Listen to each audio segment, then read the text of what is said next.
Salam. Bugünkü izahımızda gəlin çox maraqlı bir metaforu Türk kimliyinin hekayəsini anlamağımıza kömək edən bir səyahət hekayəsini birlikdə araşdıraq. Yaxşı, gəlin birbaşa mövzuya keçək və ortaya böyük bir sual ataq. Ümumiyyətlə, bir millətin kimliyini nə müəyyən edir? Bilirsiniz, bu elə bir sualdır ki, tarixçilər, sosioloqlar illərdir bunun üzərində baş sındırır. Yəni, mədəniyyət dediyimiz şey toxunulmaz, dəyişməz, uzaqdan heyranlıqla baxdığımız bir heykəl kimidir?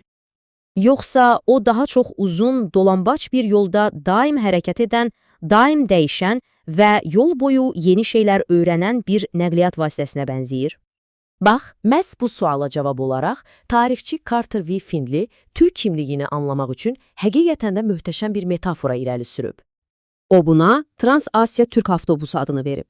Bu, kimliyə bir son nöqtə, bir məqsəd kimi yox, davam edən bir proses kimi görmək üçün çox güclü bir yoldur. Yaxşı, bəs bu təxəyyülümüzdəki avtobus hansı qaydalarla hərəkət edir? Gəlin onun yol qaydalarına nəzər salaq. Findley'nin bu metaforunun deyək ki, 4 əsas qaydası var və hamısı da eyni məntiqə söykənir. Hərəkət, dəyişim və təkamül. Yəni, bu avtobus heç vaxt dayanmır, sərnişinlər dəyişir, yeni yüklər, yəni mədəniyyətlər, ideyalar əlavə olunur və hətta avtobusun özü də zamanla dəyişir. İndi isə gəldik ən maraqlı yerə. Görəsən, başqa böyük alimlərin işləri bu metaforu necə daha da zənginləşdirir? Gəlin, onları bu səyahətdə peşəkar bələdçilərimiz kimi təsəvvür edək. İlk bələdçimiz avtobusun marşrut planlayıcısı Kaşgarlı Mahmud. Onun 11-ci əsrdəki əsəri sadəcə bir lüğət deyil, əslində bu səyahətin ilkin xəritəsidir.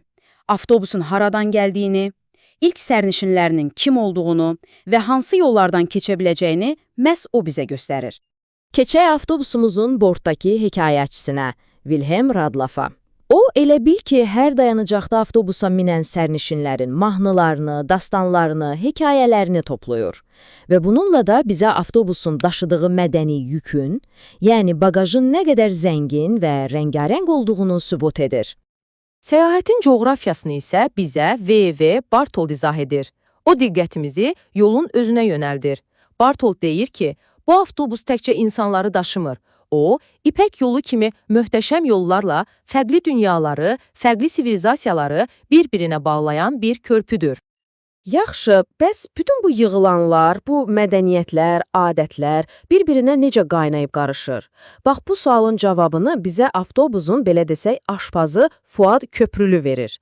Onun fikrincə, yol boyu toplanan o mədəni elementlər elə-belə bagajda qalmır. Xeyr, əksinə, onlar bir-birinə qarışır və ortaya tamamilə yeni, özünə məxsus bir mətbəx, yəni sintez çıxır.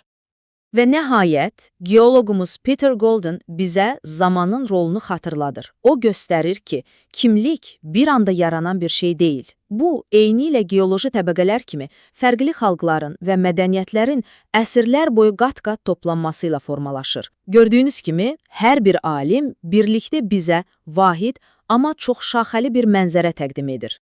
Deməli, bu metafor çox faydalıdır. Bunu anladıq. Amma hər metafor kimi bu da mükəmməl deyil və onun da bəzi problemli tərəfləri, yoldakı çuxurları var. Bəli, xoş bir avtobus səyahəti ideyası çox cəlbedicidir. Amma bu, istər-istəməz bir sual doğurur. Bu səyahət həmişə belə dinc, könüllü şəkildə baş verib. Tənqidçilər də məhz bunu deyir.